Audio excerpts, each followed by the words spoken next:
Hello everybody, this is Toys R Us, and for this special figure showcase we're going to be looking at the incredibly popular Series 2 Autobot from 1985.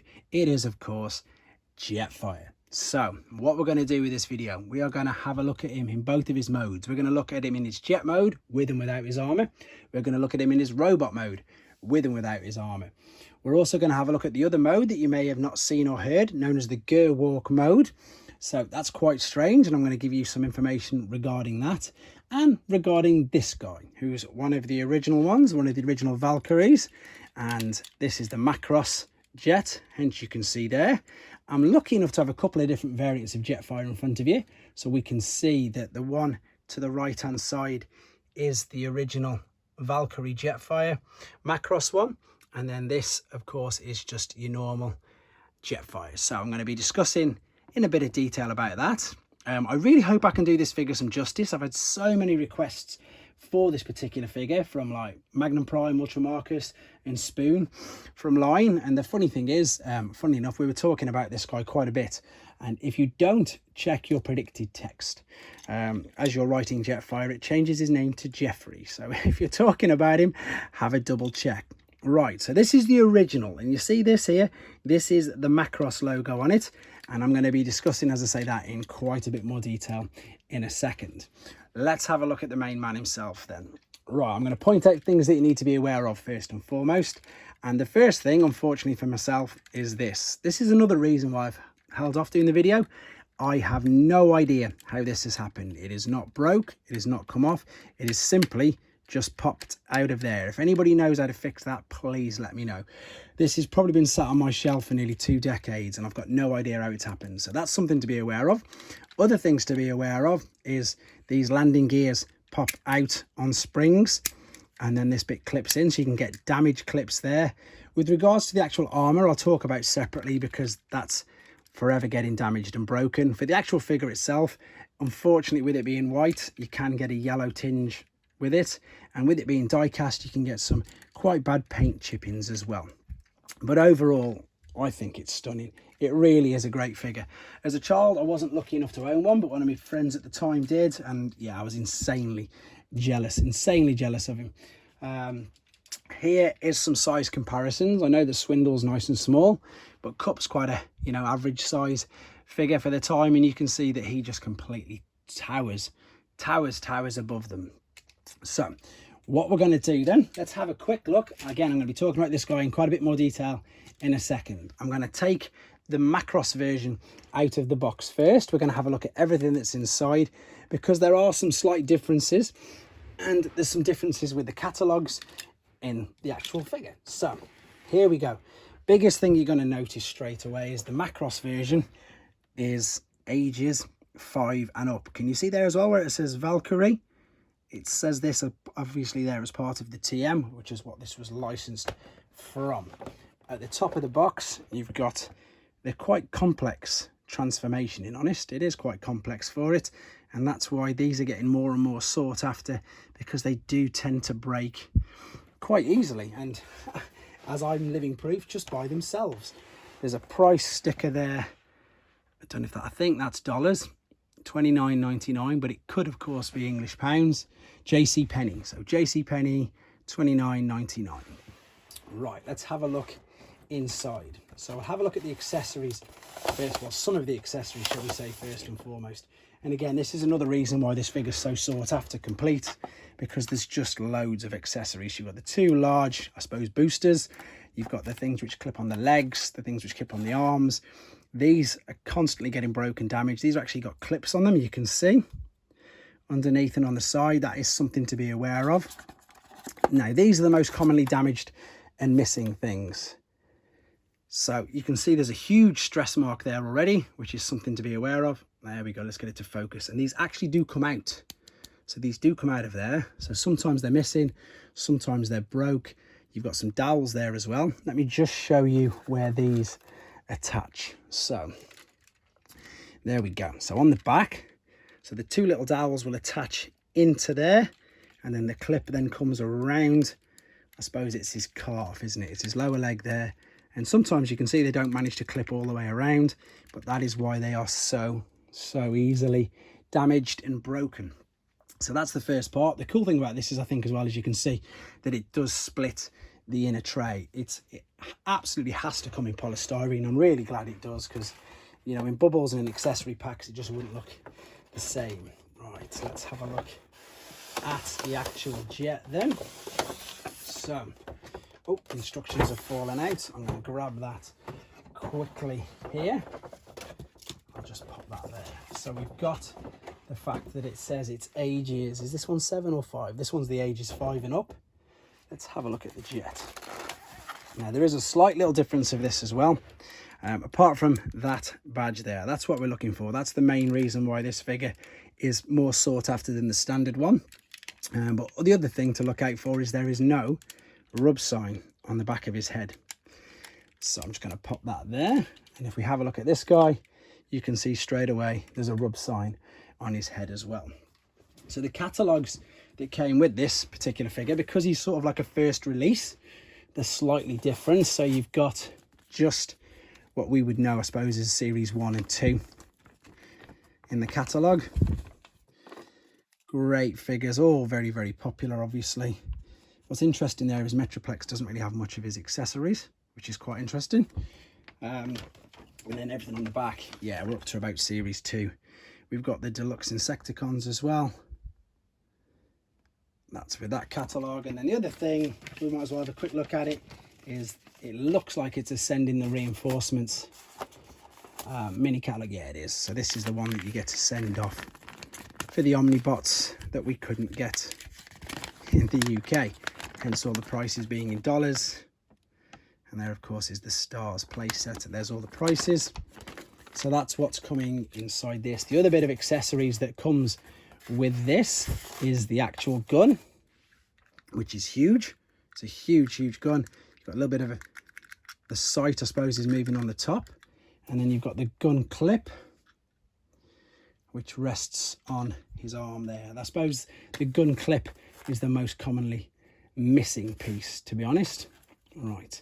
Let's just pop this in here. I'm now going to have a look at taking the other one out of the box. And this is a first for me. This is another thing that I've mentioned on my videos that I am very, very guilty of, buying figures and not getting them out of the packages. So let's hope, he says hope with a bit of bated breath, that there's nothing broke or missing or anything out of this.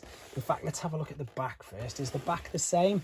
Yeah, both the backs are exactly the same. We've got that beautiful artwork, funnily enough, from 1984. So you've got the first battle scene there on the back. Unfortunate flap crease, but especially with these boxes, they pretty much all have them. Let's make sure this balances and doesn't fall over. Funnily enough, while I'm just getting that to balance again, I'll let you know at the end. Well, wait till the very end. I've got an outtake. You know, I normally try and take my videos in one take. It's just been, I've got to be honest, it's been way too difficult trying to do this guy any justice, and I've failed epically a couple of times. So I've got a pretty funny outtake clip especially to put at the end of this video. So yeah, wait till the very end. Again, no swearing, just something that you might find amusing. So this is the standard Jetfire. Oh, we've got the sticker on this. We've got the sticker on the gun, so someone's put that on. And again, that looks really good.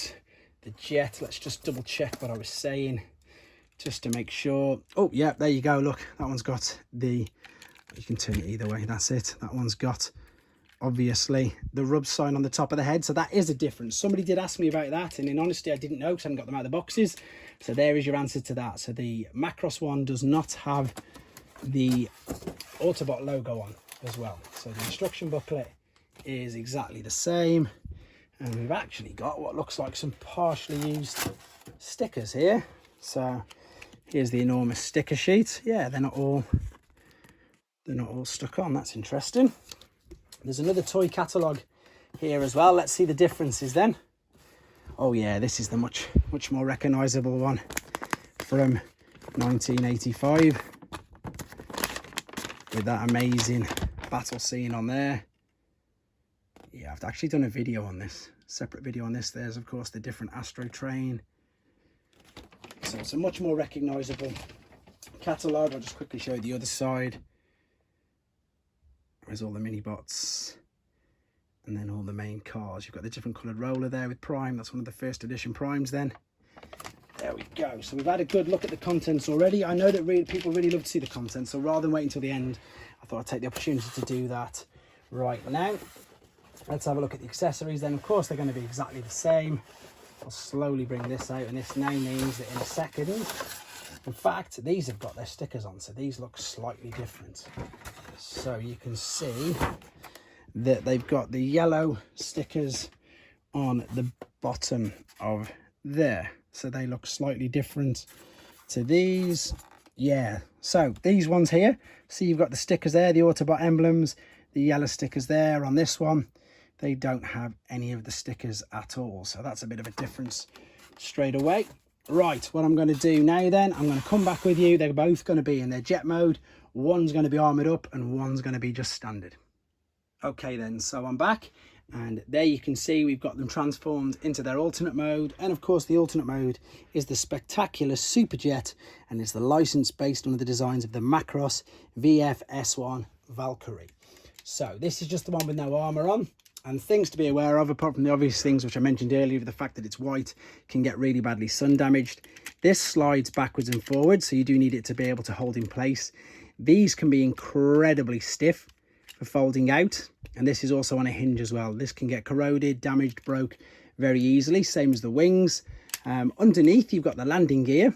These are the fists which you slide the fists in and out with, which we'll show you in a bit more detail when he's back in robot mode.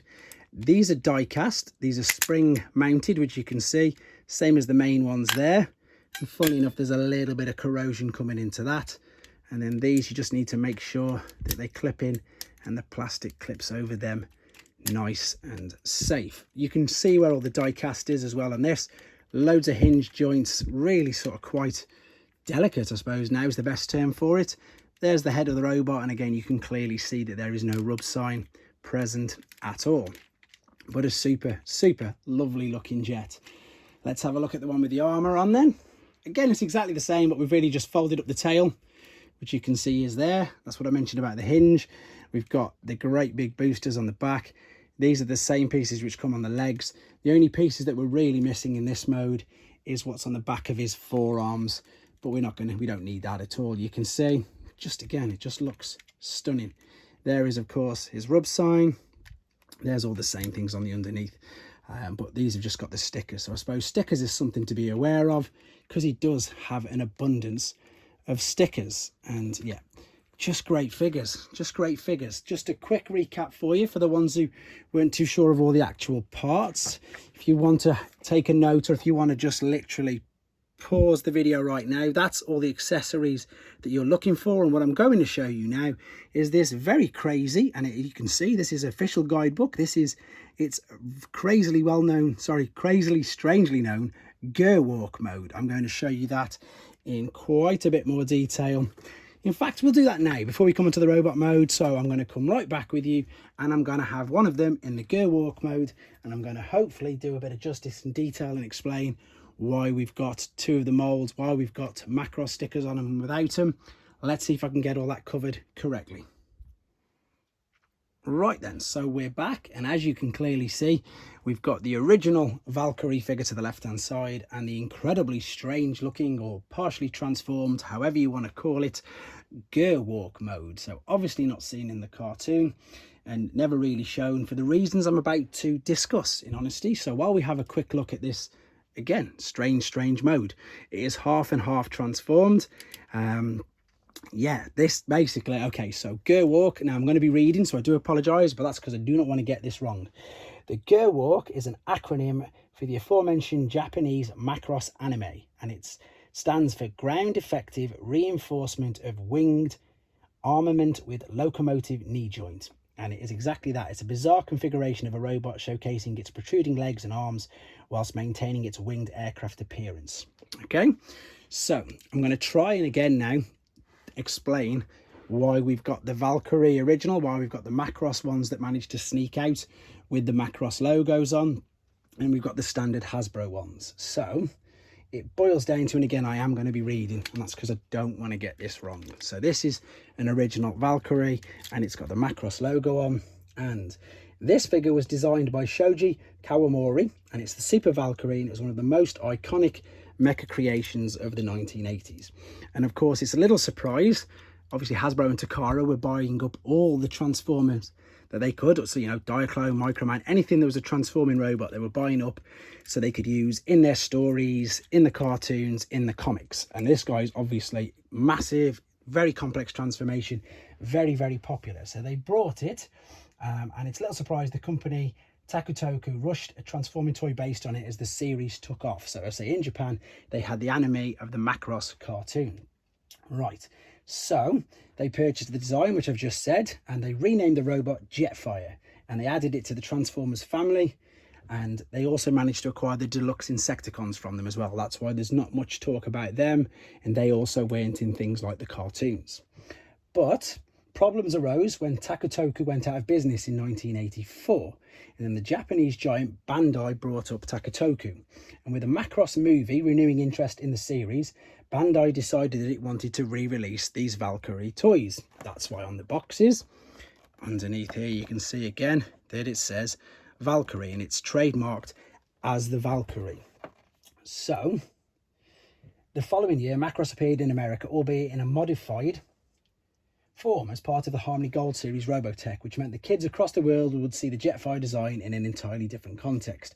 So the complex issue now is you've got Hasbro and Takara have got this guy, Jetfire, and they're trying to market and promote that, whereas Bandai have got Japan and they've got the Valkyrie cartoon and anime, and of course they're trying to promote that. So, like the rest of the Transformers, Jetfire, or Skyfire as he was later now known, was what they had to do. So they had to basically, the complex issue, obviously, of who owned the rights, Valkyrie and Bandai didn't want them ever to know or to be using the Valkyrie. So they changed his name from Jetfire to Skyfire. They changed his face from a robotic face to a humanoid face. And they changed, most importantly, the alternate mode. Although it's a little like this, it never really was. The alternate mode in the cartoons, in the comics, they are vastly different, obviously, and this is the reason why, to this particular jet, because they didn't want the crossover. Bandai didn't want them using Valkyrie, so that is why they had to change his name to Skyfire, and that is why in the cartoons and in the comics you never saw the actual Valkyrie jet. So I hope that's made it a little bit more clear. It is very confusing, even for myself, who's trying to read it literally from the internet out to you guys. But yeah, so basically this is one of the very, very first releases because it came out with the Macross logo on. So there you go. Again, I suppose it's a little bit like when I talk about the Japanese exclusives, that you've got like Dreadwinds, you know, Buster and Hydra. You've got just basically this was happening in Japan and this was happening in America. I suppose it's quite similar, but obviously with a tug of war of the rights of who owns what. There we go. What I'm going to do now then, I'm going to come back with them in their robot mode, one with the armour, one without, and then we'll bring it all together. Right, everybody, then we're back, and as you can see, they're both in their robot modes and they still look stunning. You've got the one on the right hand side clearly with no armour, the one on the left hand side with, and again, even if you pick one of these up with no accessories, he still looks brilliant. He stands tall. Yeah, just a great figure, so clever. Let's have a look at the main differences then with and without the armour. So if we turn him to the side, you've obviously got the whole back of the forearm, and in fact all up to the top of the arm, the huge backpack, the bit on the side of the legs. Things to be aware of is this is on a hinge, like I said, so that can get really loose and fold down, especially with this enormous amount of kibble, whatever you want to call it, on the back. Well, it's not kibble because it's accessories, so it's accessories that you can put on the back. When you spin it around, you can see where the clips come round on the back of his legs, the huge boosters. Again, everything just clicks nicely into place. It looks stunning. You can now see in more detail on the back of the arm the slots, the tabs rather, which will extend his arms out, well, his fists back out and in. Unfortunately, you can see there we've got the really loose arm as well. The last thing I need to show you is the gun clip, and I haven't done that yet deliberately because this arm is too weak to hold it. So you've got the gun clip, which is this. You've got two tiny clips there, which is going to clip in the back of the arm, and that's where the gun's actually going to clip. So as I've just shown you, you've got the tab there, which is where the hand slots in and out. We can then attach this in here and it clicks in lovely. I've just pushed that too low. There we go. That clicks into place. and then you can take his gun and it can just be rested into the clip like so. So he doesn't even have to carry it. Great figures. Really like it. Hope I did him some justice, guys. Sorry it took so long. Sorry I had to read quite a bit off, but again, I really wanted to do it justice. Didn't want to make any mistakes. If I did, then I did read them off the internet. Then please correct me. As I say, I don't, especially about pre-transformers. I openly admit I need help with that. So if I got any of that wrong, please leave it in the comments so the rest of the viewers can read, and then I can correct myself on my Wednesday video. But I'm sure you'll agree, an absolutely stunning figure. Either or, whether it's an original one that's not even a Transformers one from the couple of years before, or either one of the two officially released Transformers from 1985, Series 2, Autobots, Jetfire. Thanks for watching, guys. Take care, and I'll see you soon. Right then, so I'm back, and I've done the gerwalk transformation off camera. I apologise for doing that. I'm sure you guys can appreciate it's such an expensive figure, and the last thing I wanted to do... Oh, behave! Thanks for watching. Like and comment, and don't forget to subscribe.